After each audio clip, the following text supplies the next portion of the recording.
রাস্তার মাঝে যে ব্যানার ফেস্টুন বসানো হয় সেগুলো কিভাবে সরানো হয় তা আপনাদেরকে দেখাবো। এই যে ল্যাম্প পোস্টে ব্যানার আছে সেগুলো অপসারণ করতেছে, এগুলো দেখলে বুঝতে পারবেন। এভাবেই মূলত ব্যানার ফেস্টুন সরানো হয়, তবে এটা হার্ড ব্যানার, সেজন্য কিন্তু মেশিনের মাধ্যমে কাজ করা হচ্ছে। আপনারা যে বলেন আমাদের দেশ ডিজিটাল হয়েছে, কিন্তু ডিজিটালের কাজ কি? এই যে ডিজিটালের মূলত এটাই কাজ, সুন্দরভাবে কাজটা করা হচ্ছে খুব অল্প সময়ের মাঝে। একটা গাড়ির মাধ্যমে এই কাজগুলো করানো হচ্ছে। এই যে দেখতে পাচ্ছেন বগুড়া শহর অবকাঠামো উন্নয়ন প্রকল্প, ল্যাম্পপোস্টের ব্যানারগুলো সরানো হচ্ছে।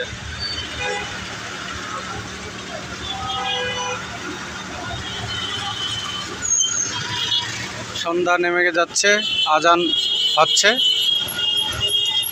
এটাতে আবার ক্যামেরা আছে,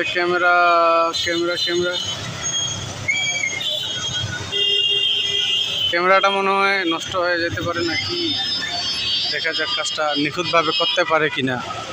সঙ্গেই থাকেন, হবে মনে হয় নিখুঁতভাবে। ক্যামেরার কোনো ক্ষতি হয়নি অবশ্য।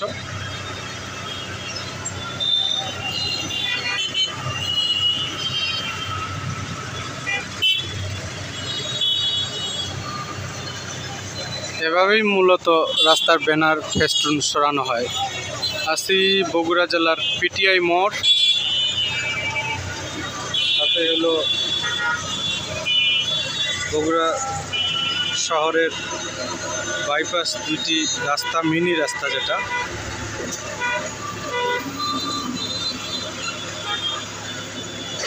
এখানে যাত্রী ছাউনি আছে অবশ্য। তাদের কাজ হয়ে গেল, সন্ধ্যা নেমে যাচ্ছে, অনেকগুলো কাজ বাকি আছে মনে হয়, চলে যাবে। এই যে সব ব্যানার ফেস্টুন সরিয়ে দিচ্ছে।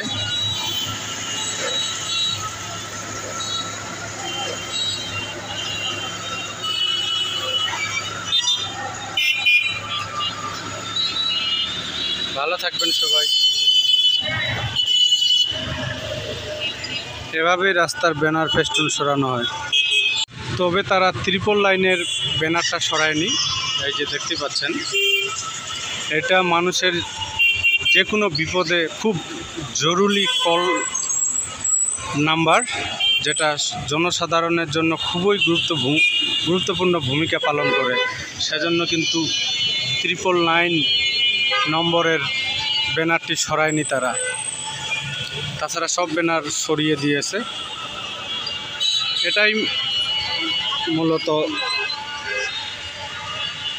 কাজ করলো তারা, ভালো করলো কাজ। ভালো থাকবেন সবাই, আল্লাহ হাফেজ, বিদায় নিচ্ছি। বৃষ্টি হচ্ছে আবার, তবে ভালো লাগলো ত্রিপল লাইনের ব্যানারটা রাখাতে। সব ব্যানার কিন্তু নামিয়ে ফেলছে, যত রকম ব্যানার আছে, একমাত্র ত্রিপল লাইনের ব্যানারটা রেখে দিছে।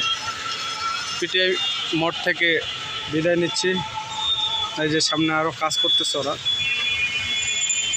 ওইখানে। ভালো থাকবেন সবাই, আল্লাহ হাফেজ, চিরন্তন ভালোবাসা সবাইকে।